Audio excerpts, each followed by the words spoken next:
Olá, meus amigos, tudo bom? Então, eu disse a vocês que ia vir falar um pouco sobre o nosso abolicionismo, o nosso 20 de novembro, e é isso que eu vou fazer aqui hoje. Eu quero deixar claro para vocês que todo esse vídeo, todo esse material que eu estou produzindo, ele é baseado em evidência científica. E eu sei que evidência científica tem sido meio que um artigo de luxo nas informações recentemente. Mas então, vamos luxar um pouco e vamos falar aqui agora, nesse vídeo fantástico, sobre os escritos da princesa. Existe um certo revisionismo histórico de muito pouco embasamento, de muita pouca documentação, que está querendo entregar à Princesa Isabel o protagonismo sobre o abolicionismo brasileiro. Mas vamos tentar nos ater aos fatos. Existe um livro muito fantástico da Mary Del Priore que se chama O Castelo de Papel. Esse livro analisa algumas correspondências trocadas entre a Princesa Isabel e o seu marido, o Conde de, com outras pessoas que compõem o governo brasileiro. Essas correspondências nos deixam claro algumas questões muito interessantes. Primeiro ponto, a Princesa Isabel nunca se mostrou muito interessada pelas questões políticas nacionais. Em verdade, ela estava muito mais interessada em descansar na sua casa de campo na cidade de Petrópolis, preocupada com jardinagem, música, artes, e segundo ela mesma, as questões políticas nacionais davam certa náusea, davam um certo desconforto. Então, desde já, só por isso a gente já pode duvidar desse protagonismo contra uma questão tão severa e tão grave da cultura e da sociedade brasileira, que era o escravismo. Talvez você nunca tenha pensado, se você for meu aluno você já pensou, mas talvez você nunca tenha pensado que a escravidão é a ideia que mais tempo permaneceu nas mentes brasileiras. Sim, nós sustentamos essa forma de trabalho durante mais de 300 anos, 358 para ser mais específico. Então não dava para você lutar contra isso sem se interessar muito por isso. E logicamente a Princesa Isabel, ela era uma mulher do seu tempo. Estava muito mais preocupada em manter o seu status quo, em manter a sua classe social e todos os benefícios que ela trazia, do que lutar pela emancipação de pessoas que ela via como meros instrumentos de trabalho. Claro, a Princesa Isabel é uma moça do século XIX.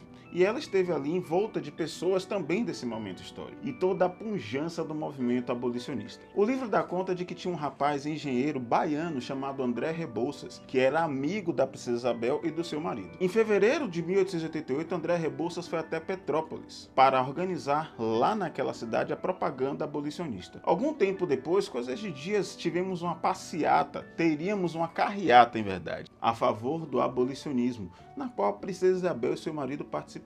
Mas acredite, ela se arrumou todo o carro dela para que ficasse uma coisa fantástica, mas então deu a chuva e ela desistiu. Também tivemos um outro problema relativo ao Barão de Cotegipe, que ele era meio que o primeiro-ministro do Brasil. Se você estudou comigo, você sabe que no segundo reinado nós tivemos o que se chama de parlamentarismo às avessas. E aqui no Brasil era o rei que escolhia o primeiro-ministro, e o primeiro-ministro naquele momento era meio que o Barão de Cotegipe. Só que tivemos um incidente particular. Um determinado rapaz foi preso e foi vítima de todo excesso policial. Te lembra o Brasil do século XXI, né? E aí esse rapaz que foi preso teve o seu nome ligado ao Barão de Cotegipe, visto que a Princesa pediu ao Barão de que intervisse naquela situação. O Barão de Cotegipe não quis fazer tal intervenção, visto que era atividade da polícia. E aí o que aconteceu? O Barão de Cotegipe, já desgastado em toda a sua vivência ali com a Princesa Isabel, pediu demissão. Quem assumiu no lugar dele foi um rapaz chamado João Alfredo, que já fazia parte da vida pública brasileira. Só que para o certo incômodo da Princesa Isabel, o João Alfredo ele era um abolicionista. Então ele foi uma peça ali muito mais importante para dar impulso a esse movimento que já era muito antigo e muito forte no Brasil, que era o movimento da abolição. Em fevereiro também de 1888, entre fevereiro e março, para ser verdade, algumas províncias brasileiras já deram início ao seu processo de libertação dos escravizados. Províncias essas como São Paulo, Ceará, começaram a soltar seus escravizados na rua. Vai, você é livre agora. Dentro de toda essa problemática, né, de soltar esses indivíduos na rua sem ter nenhuma condição de vida, sem ter trabalho, sem ter nada. Então, quando a Princesa Isabel chegou ali na sua maturidade, onde ela já poderia assumir um pouco o comando do país, o abolicionismo já existia.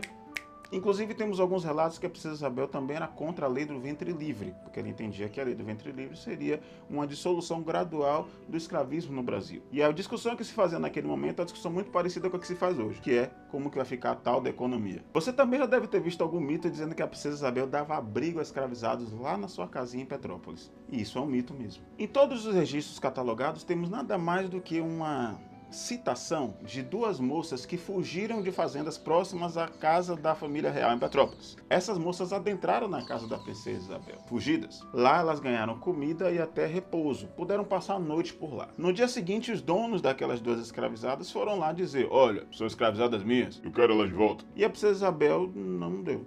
Não, se não. nós não vamos entregar. Vale lembrar que ela não entregou para o dono, mas também não libertou aquelas moças. Então, foi o máximo de proteção que nós temos para com a princesa Isabel e os escravizados nesse momento do abolicionismo. Também você já deve ter visto o mito de que ela proporcionou a alforria de um escravizado tuberculoso, um senhor de idade que foi pedir a realeza e ela interviu, mas também não temos evidências históricas que comprovem isso. Nada muito além do fato de que ela simplesmente tomou conhecimento dessa situação e não necessariamente tomou providência. Mas o mito da princesa Isabel. Como eu digo a meus alunos com muita frequência, se você está na partida de futebol, o time está dando 6-0, você faz o 7º gol, não quer dizer que você fez o gol da vitória. Quando a princesa Isabel assinou a Lei Áurea em 13 de maio de 1888, ela transformou em lei algo que já estava acontecendo, que foi a libertação dos escravizados na sociedade e a gradual substituição da mão de obra escravizada pela mão de obra assalariada imigrante, que também enfrentou uma série de problemáticas aqui no Brasil, pois os imigrantes já vinham da Europa com ideias até mesmo socialistas e aqui tiveram que encontrar com pessoas que seriam seus chefes patrões, que estavam acostumados a dar bicudas em funcionários que eles achavam um tanto preguiçosos. A princesa Isabel assinou uma lei que colocou todos esses escravizados soltos na rua e só. E isso não quer dizer que ela assinou essa lei de bom grado e de espontaneidade. Isso não quer dizer que ela assinou essa lei por ela ter tido o grande salto de consciência iluminista da liberdade, da igualdade e da fraternidade. Não, ela apenas transformou em lei o que já acontecia na sociedade. A gente se vê no próximo vídeo quando eu vou falar sobre Zumbi dos Palmares.